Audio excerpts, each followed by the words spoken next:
नमस्कार, स्वागत है आप सभी का। और NCERT 11th class political science का जो कंप्लीट कोर्स हम लोग कर रहे हैं उसमें आज हम क्लास नंबर 9 पर बात करने जा रहे हैं। चैप्टर नंबर 6 है और अत्यधिक महत्वपूर्ण चैप्टर है, सिटीजनशिप का चैप्टर है, जैसा थंबनेल देख पा रहे होंगे, नागरिकता का चैप्टर।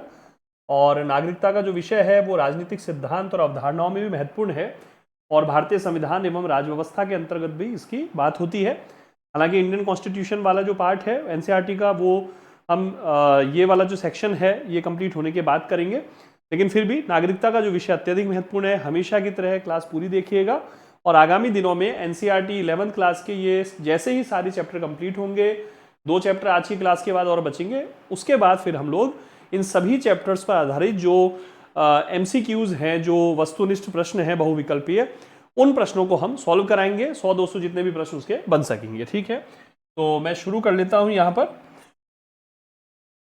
नागरिकता अध्याय 6 है और सबसे पहले इसमें कुछ इमेजेस दी हुई थी। इन इमेजेस को मैंने लिया है। नागरिकता, समानता और अधिकार, इसका मतलब ये है कि नागरिकता जो है एक हमारी संवैधानिक और कानूनी हैसियत है। किसी देश में हम निवास करते हैं और उस निवास करने के साथ साथ वहाँ हमें कुछ नागरिक राजनीतिक प्रकार के अधिकार मिलते हैं, वहाँ शासन में सहभागिता करने की हमें जो है वो छूट मिलती है, और साथ ही हमारे जो कार्य है, हमारी जो अभिव्यक्ति है, हमारे जो व्यवसाय हैं, हमारी जो संपत्ति है, उन सबको संरक्षण प्राप्त होता है। और इसके लिए जो एक संवैधानिक कानूनी दर्जा हमें प्राप्त होता है, और वो बहुत सारे अन्य लोगों को भी वहाँ प्राप्त होता है, लेकिन उस देश में निवास कर रहे कुछ लोगों को वो दर्जा प्राप्त नहीं होता है। तो ये सारी चीज़ें जिस चीज़ से आइडेंटिफाई की जाती हैं, उस व्यवस्था को हम लोग नागरिकता के रूप में जानते हैं। तो यहाँ नागरिकता को लेकर देखिए 2 चीजें बड़ी महत्वपूर्ण रूप से दर्शाई गई हैं। एक तो समानता का शब्द है और एक अधिकार का शब्द है। इसका मतलब नागरिकता अपने आप में जो मूल्य है वो एक ऐसा मूल्य है जिसमें समानता की बात भी होती है, अधिकार का जिक्र भी जिसमें किया जाता है। तो यहाँ जो हम बात करने जा रहे हैं, सुप्रीम कोर्ट का एक बेसिक संदर्भ है यहाँ पर। सुप्रीम कोर्ट ने मुंबई की झोपड़पट्टियों में रहने वालों के अधिकारों के बारे में समाजकर्मी ओल्गा टेलिस की जनहित याचिका, यह अत्यधिक महत्वपूर्ण केस था, ऑनरेबल सुप्रीम कोर्ट के समक्ष आया और एक महत्वपूर्ण जनहित याचिका मानी जाती है, जिसमें हम न्यायिक सक्रियता पढ़ते हैं। मैं काफ़ी सारे केसेस का उस समय उल्लेख करता हूं और उन केसेस में जो भी महत्वपूर्ण डिसीजन हुए उन डिसीजन की मैं जो है वहाँ पर बात बताता हूँ। और अभी तो पिछले दिनों एक सीरीज में मैंने शुरू की थी जिसमें करीब 6-7 महत्वपूर्ण केसेस का मैंने उल्लेख किया। अभी एनसीईआरटी वाला अपना पार्ट चल रहा है, बीच बीच में उन केसेस पर भी अपन लोग क्लासेस लेकर आएंगे।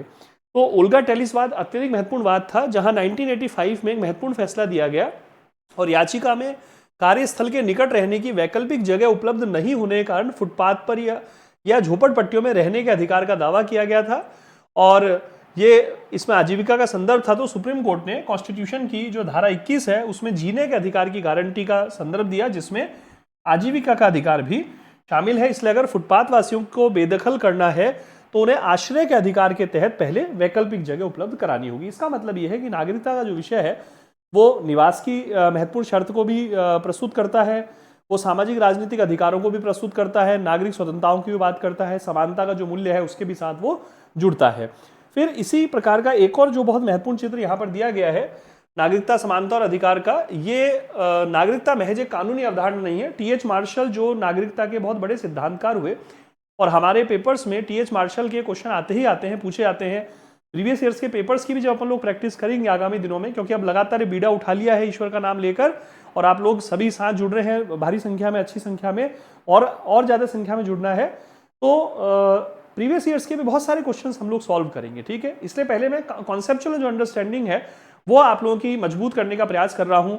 आप लोग कई बार ये लिखते हैं कि सब कुछ एमसीक्यूज भी करा दीजिए। मैंने पहले भी आग्रह किया था, अभी फिर आग्रह कर रहा हूँ कि अभी क्योंकि एप्लीकेशन इसका जो है ओपन हुआ है और अभी 5 नवंबर से ही इसका एप्लीकेशन ओपन हुआ है। पूरा 1 महीना आपको फॉर्म भरने का दिया जा रहा है और एग्जाम आराम से हमें मानकर चल रहे हैं कि 6-8 महीने बाद होगा। तो कृपा करके पहले सारा जो हमारा सिलेबस है उसके सभी टॉपिक्स की अवधारणात्मक समझ को डेवलप कीजिए। जहाँ चीज़ें रटने की हैं वहाँ रटिए, जहाँ चीज़ें समझने की हैं उन्हें समझिए।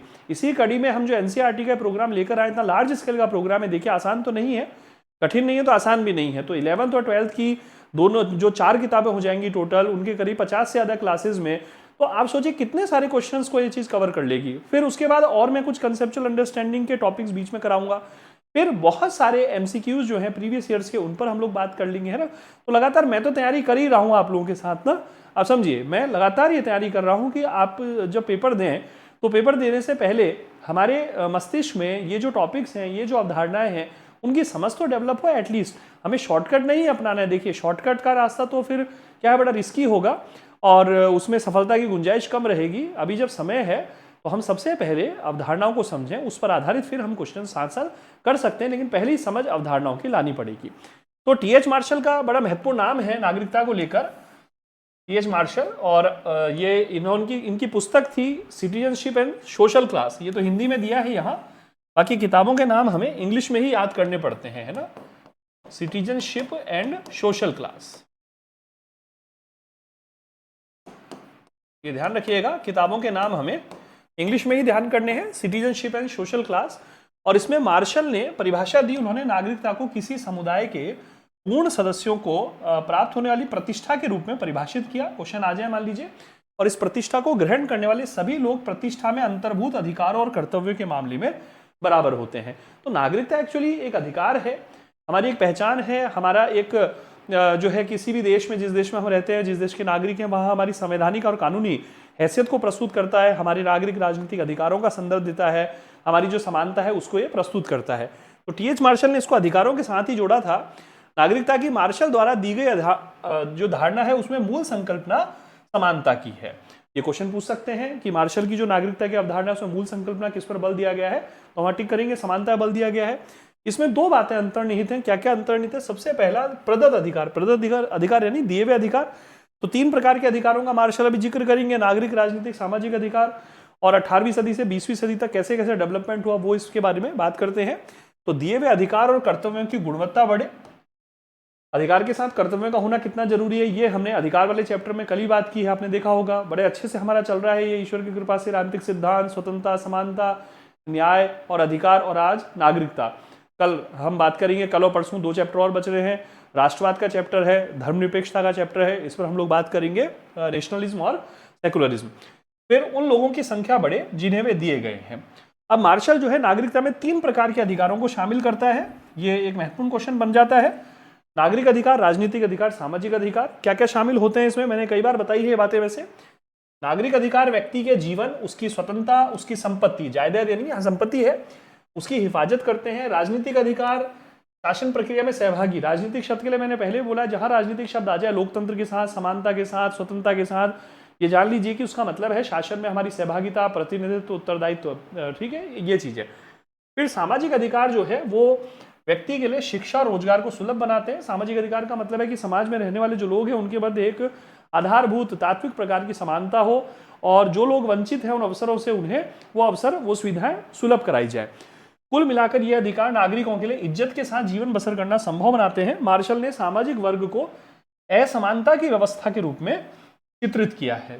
ये एक क्वेश्चन अलग से आ सकता है कि निम्न में से किस विचारक ने सामाजिक वर्ग को असमानता की व्यवस्था के रूप में चिन्हित किया? मार्शल ने। मार्शल क्या कहते हैं? नागरिकता वर्ग पदानुक्रम के विभाजक परिणामों का प्रतिकार कर समानता सुनिश्चित करती है।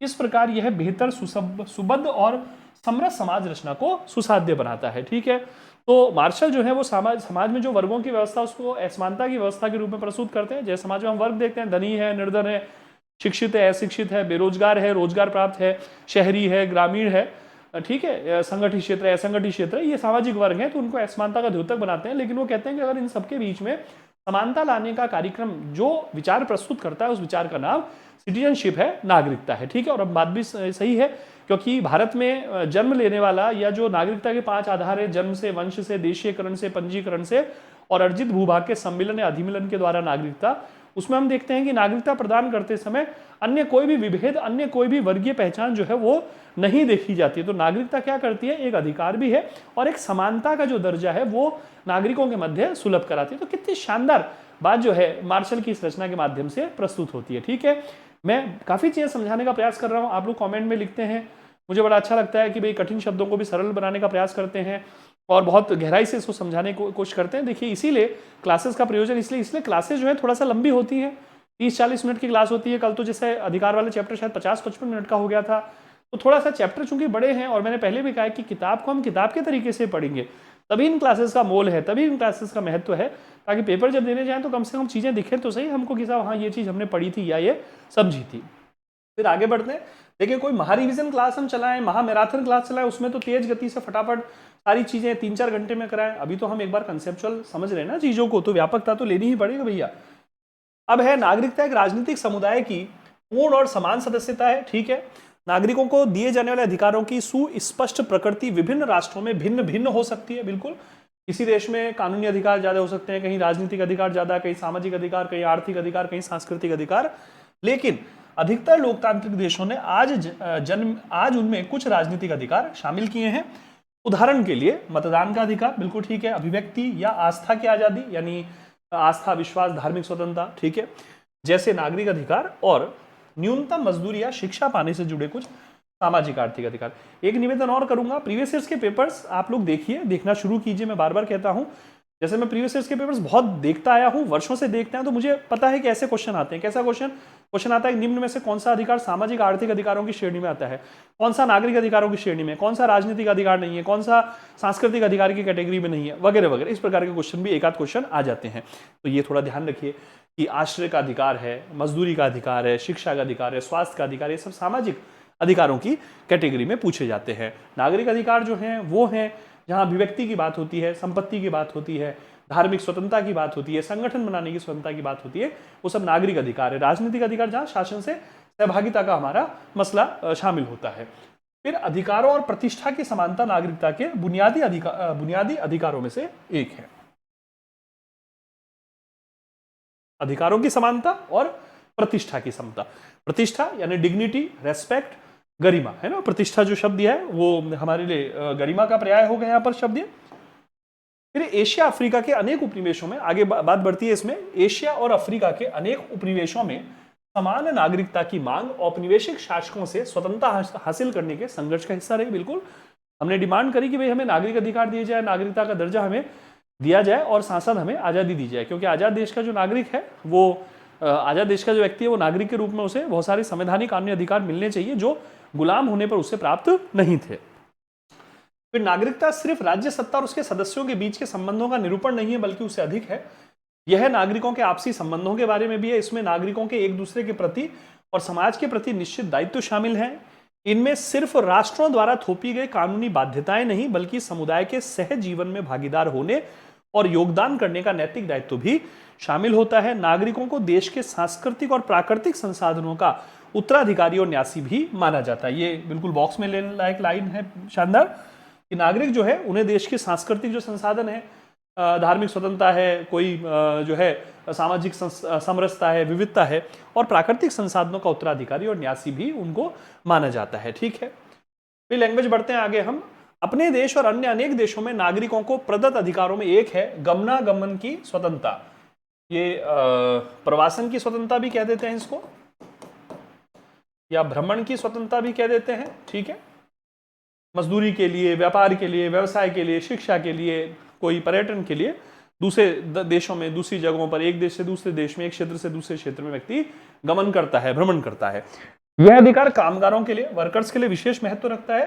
हालांकि अधिक संख्या में रोजगार बाहर के लोगों के हाथ में जाने के खिलाफ अक्सर स्थानीय लोगों में प्रतिरोध की भावना पैदा होती है। जब राष्ट्रीयकरण की चुनौती हम लोग पढ़ते हैं वहां ये विषय आता है, और वहां ये जो व्यवस्था है उसमें एक थॉट निकल कर आता है भूमिपुत्र की अवधारणा, सन ऑफ द सॉइल का कॉन्सेप्ट। ठीक है, राष्ट्रीयकरण में अपन गत्यात्मकता वाला जो टॉपिक पढ़ेंगे ना, भारत में लोकतंत्र की गत्यात्मकता, उस समय मैं बताऊंगा इसके बारे में, भूमिपुत्र का विचार, जैसे महाराष्ट्र मराठियों के लिए, असम असमियों के लिए ऐसा जो विचार आता है। तो ये भी एक नागरिकता का जो अधिकार मिला है।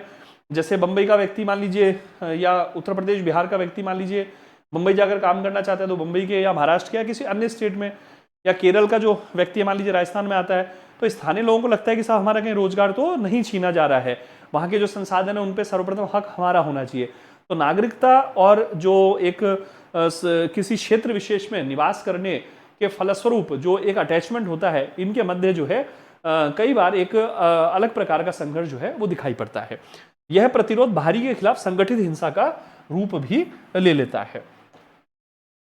अगर सभी नागरिकों को पूर्ण और समान सदस्यता उपलब्ध करने के दिशा निर्देशक सिद्धांत का अनुपालन सुनिश्चित हो, तो किसी समाज में समय समय पर उत्पन्न होने वाली समस्याओं के लिए सर्वमान्य समाधान पर पहुंचना संभव होना चाहिए। तो सभी नागरिकों को क्या दिया जाए? पूर्ण और समान सदस्यता। मतलब भारत में कहीं भी जाएं या जिस भी देश के नागरिक हैं, किसी भी देश में जाएं या अपने देश में किसी भी क्षेत्र में जाएं, उनको पूर्ण और समान सदस्यता, साथ ही उनसे जुड़े हुए अधिकार दिए जाने चाहिए। तो बार बार देखिए, नागरिकता के दो विशेष अवयव मैं बताना चाह रहा हूं आपको प्यारे विद्यार्थियों। एक है समानता और एक है अधिकार, एक है इक्वेलिटी और एक है राइट्स। तो नागरिकता दो स्तंभों पर टिकी अपन ये कह सकते हैं। एक तरफ है समानता का विषय और एक तरफ है अधिकारों का विषय। याद रखिए, पेपर बनाने वाले अगर बहुत अच्छा जो है विश्लेषणात्मक बुद्धि का परिचय देकर क्वेश्चन अच्छा बना दें तो हमारे जो है सही जाने के चांसेस और बढ़ जाएंगे, क्योंकि हमने भी विश्लेषण करना सीखा है, हम सीख रहे हैं उस चीज को, है ना। मैं भी सीख रहा हूं, आप भी सीखिए। तो लोकतंत्र का यह एक बुनियादी सिद्धांत है कि ऐसे विवादों का समाधान बल प्रयोग के बजाय संधि वार्ता और विचार विमर्श से होना चाहिए। ठीक है, ऐसे विवादों का समाधान जो है बल प्रयोग के बजाय संधि वार्ता और विचार विमर्श से होना चाहिए। यह नागरिकता के प्रमुख दायित्वों में से एक है। तो ये वाला जो चैप्टर हो गया, ये नागरिकता के, ये वाली स्लाइड जो होगी नागरिकता के दायित्वों से, क्योंकि नागरिकता केवल अधिकार नहीं है। और केवल अधिकार इसलिए नहीं है कि अभी अभी अधिकार वाले चैप्टर मैंने बताया तो है कि अधिकार की कोई भी संकल्पना कर्तव्य से दूर नहीं है। कर्तव्य अधिकार एक ही सिक्के के दो पहलू हैं और दोनों आपस में जुड़े हैं। कभी कभी तो कर्तव्यों की पालना ही अधिकारों को संभव बनाती है। तो नागरिक होने के नाते हमें कुछ अधिकार मिले हैं, तो जब हम उससे जुड़े कर्तव्य का निष्पादन करेंगे तभी हमारे नागरिक होने के अधिकार सुरक्षित और संरक्षित रह पाएंगे, समृद्ध हो पाएंगे, प्रोत्साहन मिल पाएगा। मैं एक छोटा सा उदाहरण बताता हूं आपको एरिस्टोटल का। एरिस्टोटल ने नागरिकता की जबरदस्त अवधारणा जो है अपनी पुस्तक पॉलिटिक्स में लिखी, और उसने नागरिकता को शासन के विधायी और न्यायिक कार्यों में सहभागिता से जोड़कर देखा था। आने वाले दिनों में इन सब पर थोड़ी थोड़ी चर्चा अपन करेंगे। कोर्सेज में तो देखिए मैंने चर्चा कर रखी है, आप में से बहुत सारे विद्यार्थी जुड़ रहे हैं, आने वाले दिनों में और भी जुड़ेंगे, जुड़ते जाएंगे, अच्छी बात है।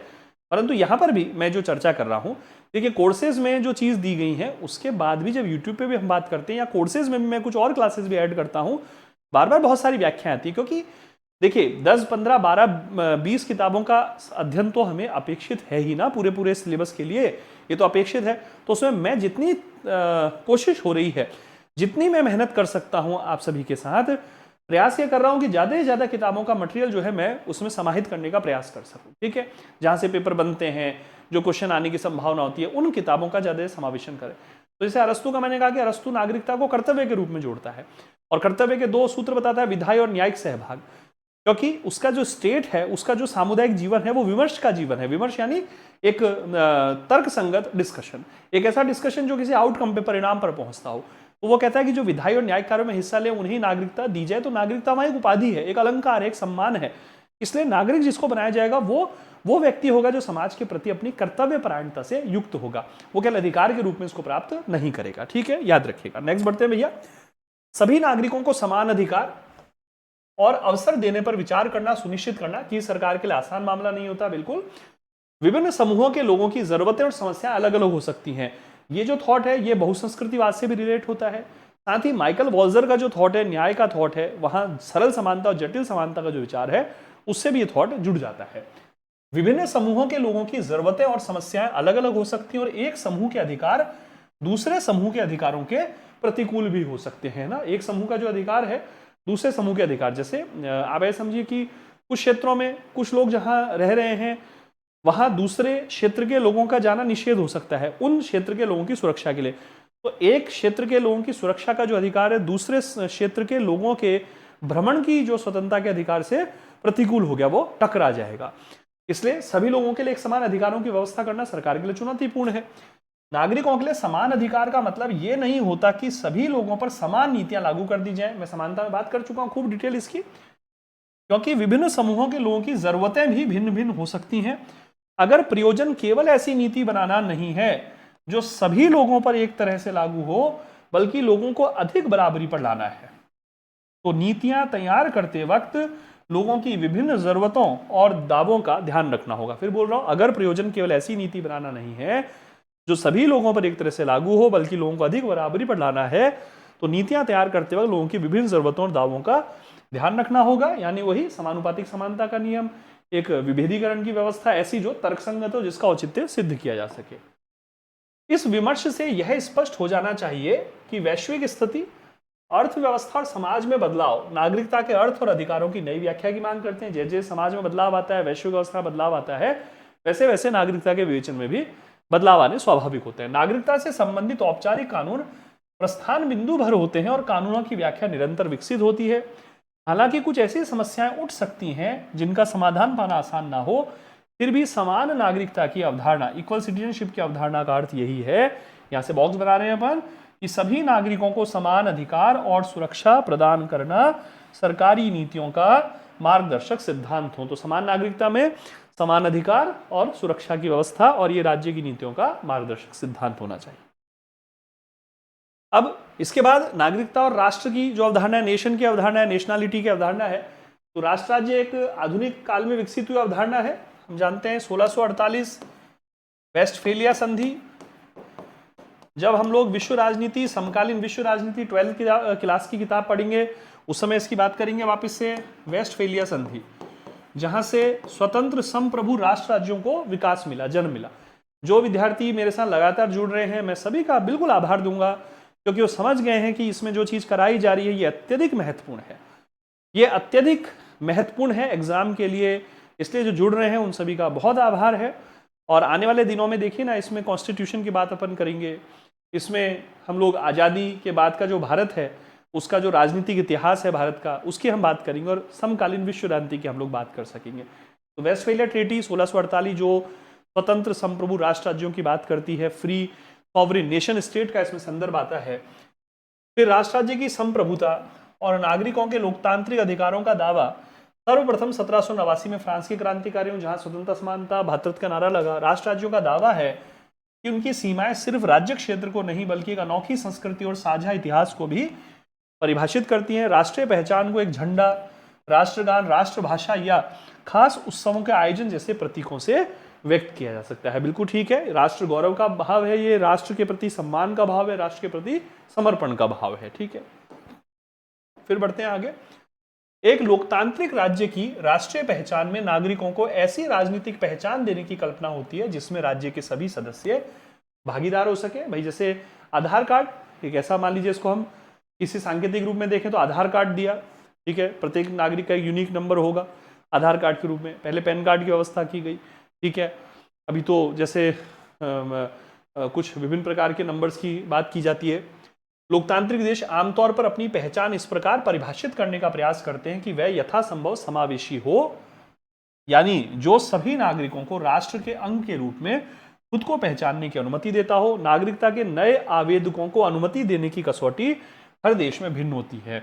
अभी अपना जो नागरिकता का कानून है 1955 का, और अनुच्छेद 11 के अनुसरण में संसद द्वारा बनाया गया। फिर उसमें नागरिकता संशोधन कानून आया 2019 में, हमने देखा वहां आवेदन का संदर्भ जो है वो विशेष प्रकार का रखा गया है ना, धर्म का भी उसमें समावेशन किया गया, तो ये उससे रिलेट करता है। भारत धर्मनिरपेक्ष और लोकतांत्रिक राष्ट्र राज्य है, बिल्कुल, और स्वतंत्रता आंदोलन का आधार व्यापक था और विभिन्न धर्म, क्षेत्र और संस्कृति के लोगों को आपस में जोड़ने के कृत संकल्प प्रयास किए गए।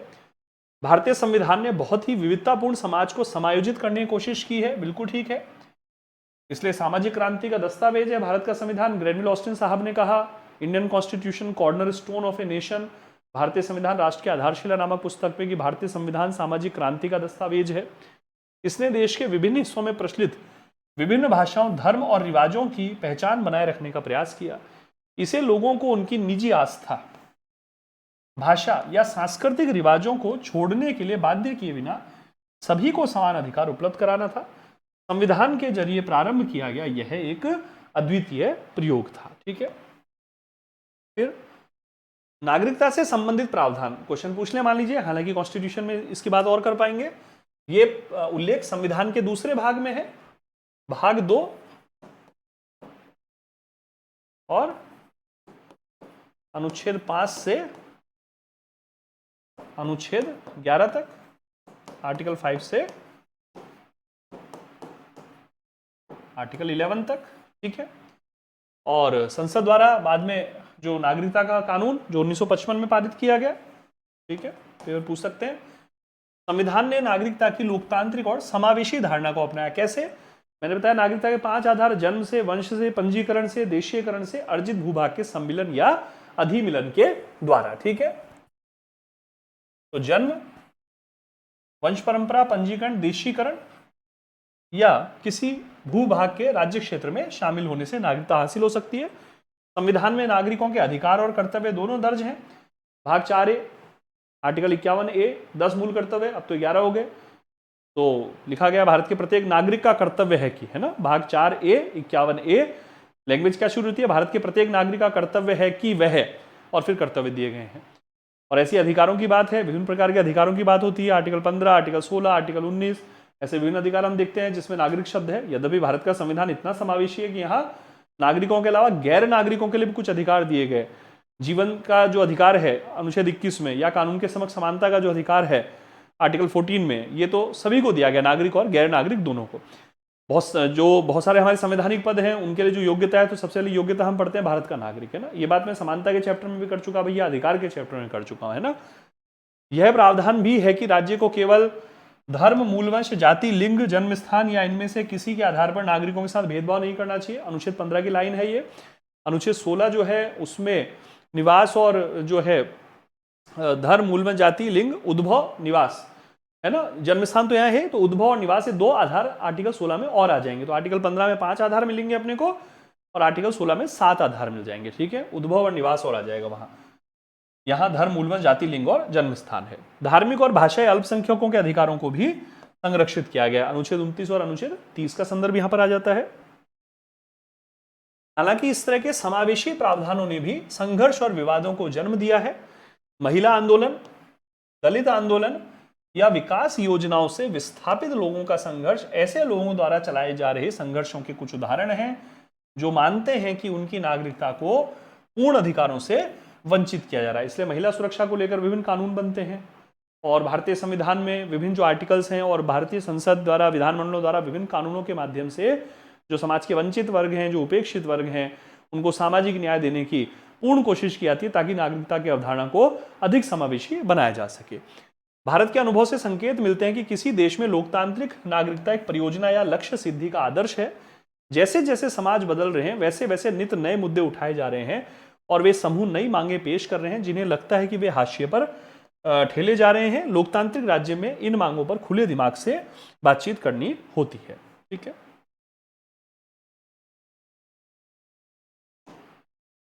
फिर यहां सार्वभौमिक नागरिकता का प्रश्न है।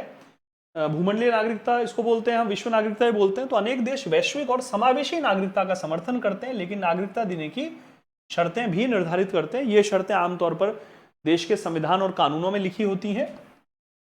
अवांछित आगंतुकों को नागरिकता से बाहर रखने के लिए राज सत्ताएं ताकत का प्रयोग करती हैं। ठीक है ना, बॉर्डर सील कर देना या प्रवासन के जो कानून है वो कठोर बना देना, ऐसे बहुत सी सारी चीजें। अभी अपन जब IR पढ़ेंगे ना, इंटरनेशनल रिलेशंस, तो पश्चिम एशिया की जब बात करेंगे, महाशक्तियों की बात करेंगे, वहां ऐसे कोई दर्जनों उदाहरण अपने सामने अपन देखने को मिलेंगे। ठीक है, हालांकि प्रतिबंध, दीवार और बाड़ लगाने के बावजूद आज भी दुनिया में बड़े पैमाने पर लोगों का देशांतरण होता है ना। ये पूरा पश्चिम एशिया से तो देशांतरण हुआ ही हुआ है पिछले 10 वर्षों में। सीरिया का जो गृहयुद्ध चला, मैं समझाऊंगा, मध्य पूर्व को लेकर बहुत अच्छे से अपन बात करेंगे ताकि पेपर में जो समझ में आए और पेपर में अपने जो क्वेश्चन है वो बिल्कुल सही हो जाए। ठीक है, ऐसे अपन उसमें बात करेंगे, करंट के लिहाज से भी बात करेंगे।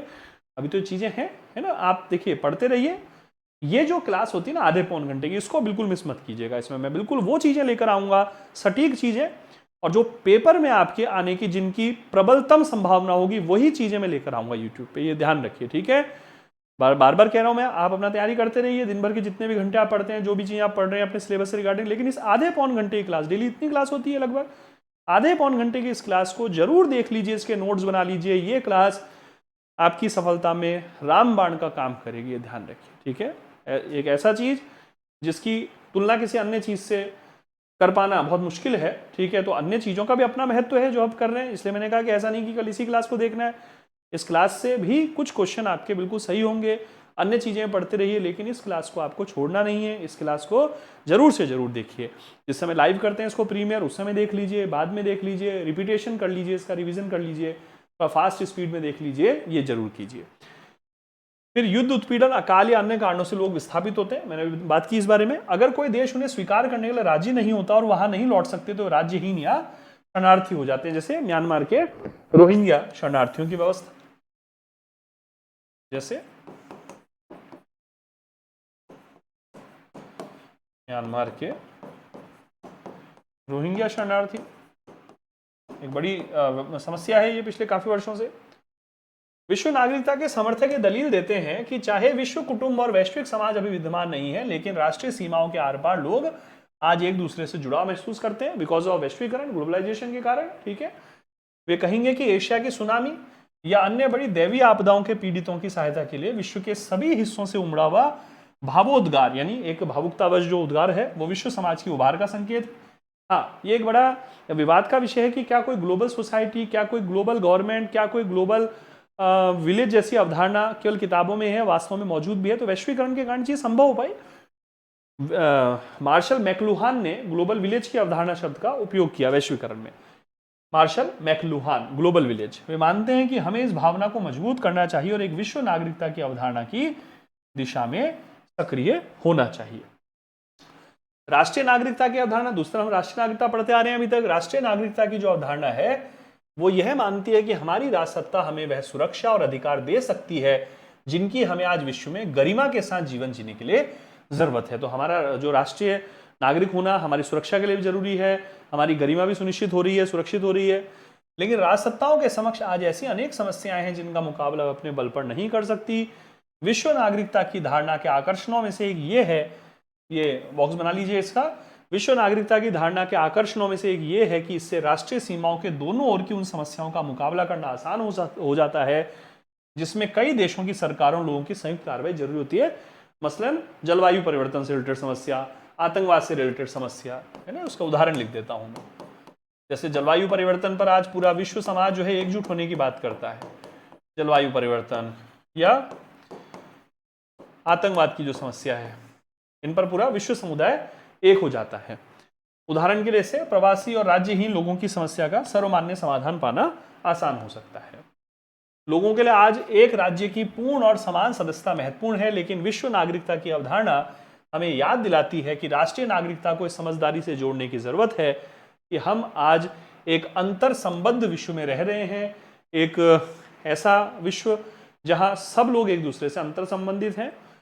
कोहेन और नाई का जो विचार है अंतर्राष्ट्रीय राजनीति में, एक कॉब वेब मॉडल की अवधारणा है, आईआर में बताऊंगा मैं, वो इससे रिलेट होती है। हमारे लिए यह भी जरूरी है कि हम विश्व के विभिन्न हिस्सों में लोगों के साथ अपने रिश्ते मजबूत करें और राष्ट्रीय सीमाओं के पार के लोगों और सरकारों के साथ काम करने के लिए तैयार हो। आज सूचना प्रौद्योगिकी ने वैश्वीकरण ने चीज़ें बड़ी आसान बना दी हैं, है ना। आज तो पूरे विश्व समुदाय के साथ हम संवाद कर पाते हैं, चीज़ें सीख पाते हैं, चीज़ें सिखा पाते हैं, व्यापार कर पाते हैं, आयात निर्यात कर पाते हैं, ठीक है, ज्ञान का प्रचार प्रसार कर पाते हैं। तो ये चीज़ें आज तो बड़ी आसान भी हो गई हैं।